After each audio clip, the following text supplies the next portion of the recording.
Alright, good morning. My name is Donnie Raus of Raus Coffee, and you're watching Coffee Talk. So today what we're going to do is I'm going to show you how to make a French press. So what you see what I'm doing here is the water is already boiling. I preheated my French press, and I have some coffee, some of my Sumatra that I just roasted last night. So one of the things you always want to do is you always want to try to grind fresh. Whenever you brew coffee, you always want to do it fresh, because as you grind it, you're releasing all those volatiles that literally start to dissipate in the air the further away you are, or the further you are from the actual grind, or when you grind your coffee. So I'm doing 5 cups in a press pot. So as this is warming up, I'm going to wait for the coffee to finish.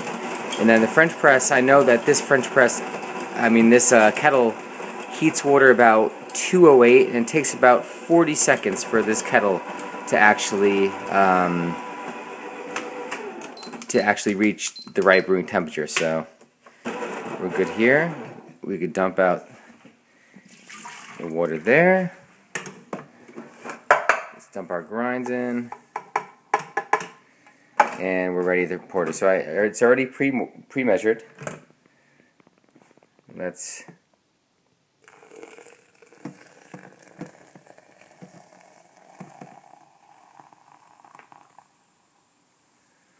okay, and then we'll start the timer.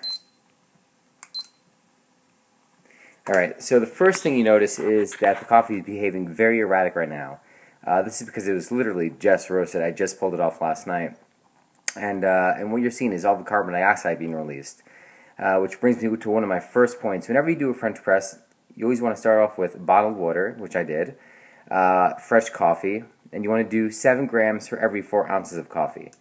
So after, I've poured the water in, I've let it kind of bloom up. As you can see, it looks kind of sloppy there. It looks like the bloom just really came up and left grounds all deposited on the sides.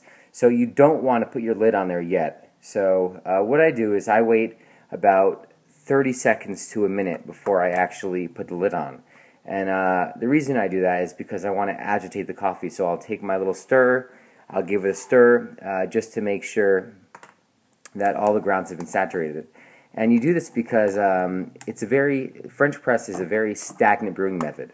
So there's not any kind of agitation. So you really want to make sure that you have all the grounds steeped and that you're brewing everything. So I put the lid on, and I'm pressing the plunger down. You'll see right there the plunger meets the coffee, and I'm just going to submerge it just enough, just so the level comes above the French press plunger. So now I know that all my grounds are saturated. And now we'll wait the remaining 3 minutes. Yeah, so with doing that plunger, I've tested many different times. So I've tried doing 30 seconds, waiting, stirring, and then put the plunger on, waiting a minute. And you actually do get different results. Definitely different if you were to just pour the water over it and then just press the plunger. So completely different. And yeah, you definitely notice more nuance. So this is how I start my French press. And let me see if there's anything else we can see here. You'll see some of the grinds actually start falling, but yeah, that is pretty much it. Now we just wait for the magic to happen. I wish I actually had showed you the grinds to show you what it was before. I guess, yeah, this is, French press, I do French press a lot. A lot of the time I do pour-over filters. I guess my brewing method changes day to day because I always kind of get bored with the same thing over and over and over. So today it's going to be French press. Tomorrow it's probably going to be a pour-over.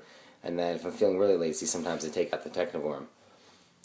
So we're about a minute 20 in, or 20 left. And yeah, this is from my Starbucks days when I was a barista at Starbucks. God, that was 2003. Time passes, but crazy. With regard to my coffee knowledge, when I was there, I thought Starbucks was the world, and then after leaving there, it was like opening my eyes to a brand new world. So, a good thing. All right, so about 50 seconds left, and yeah, I don't know what else to say. This is, I guess, going to be the start of many of my little my tweets. What I'm going to start doing is I'm just going to start reviewing cafes, coffees, and posting certain ways on how to brew. So if this is my first time doing an actual tweet with a video. So if the video doesn't come out, or if I'm missing some steps, kind of because I'm not sure how much time I'm actually spending on this, and even if my phone's going to even upload it. I mean, I might not even be pointing this thing at my face right now, so if I'm not, I apologize for that. And so here we go. 5, 4, 3, 2, and 1. Alright. So stop that, and normally you want to use 2 hands. I mean, this is not too hard. Sometimes the plunger can get pretty tough to press down. And voila. Let's see. Spout forward. And then one thing I like to do is I have a different cup. Well, a lot of my cups are in the wash, but I have a different cup depending on my mood. So this is probably, one of my favorite mugs. Nothing special. I literally was walking in Walmart and I saw this guy, so I liked it. It's my power mug. So.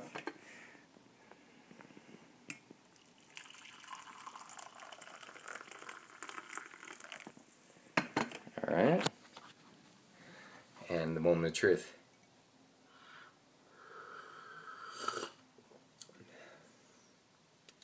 Yep, it's good.